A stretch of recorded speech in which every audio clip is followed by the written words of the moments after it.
Bad smell, bad odour বা যেটাই আমরা বলি না কেন, এটার কারণের মধ্যে আমাদের যে মুখে প্ল্যাক ক্যালকুলাস জমছে, বা বাংলায় সকলের বোঝা সুবিধার জন্য বাংলা ভাষায় যেটাকে আমরা পাথর বলি, হ্যাঁ, খাদ্য কণাগুলো মানে পুরো আস্তরণ পড়ে যে একটা শক্ত গঠন তৈরি হচ্ছে আমাদের মুখে, ডেন্টাল ক্যালকুলাস বলা হয়। ডেন্টাল ক্যালকুলাস যদি আমরা চিকিৎসা না করি, সেখান থেকে মুখের দুর্গন্ধ আসতে পারে।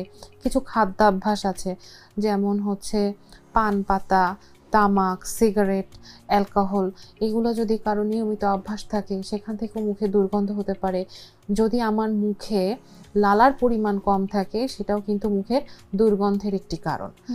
আমার যদি রেগুলার আমরা যে বাথরুম যেটাকে বলা হয়, কারো যদি বাথরুমের প্রবলেম থেকে থাকে যে না আমার রেগুলার বাথরুম ক্লিয়ার না, পেটের সমস্যা, গ্যাসের সমস্যা, গ্যাস্ট্রিক রিগার্জিটেশন, সেক্ষেত্রেও যাদের টক ঢেকুরের সমস্যা আছে তাদের ক্ষেত্রেও মুখে দুর্গন্ধ হতে পারে। রোজার সময় আমাদের কাছে রোগীরা আসেন যে আমি যখন না খেয়ে থাকছি আমার মুখে দুর্গন্ধ হচ্ছে।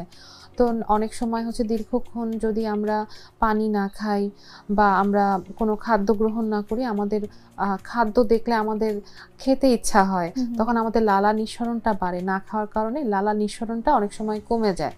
তো তখন হচ্ছে অনেক সময় যেহেতু, এবং লালা হচ্ছে ন্যাচারাল ওয়াশের কাজ করে আমাদের মুখে। আমরা যে থুতু ফেলছি এটাও হচ্ছে বলা যায় আল্লাহর একটা নিয়ামত।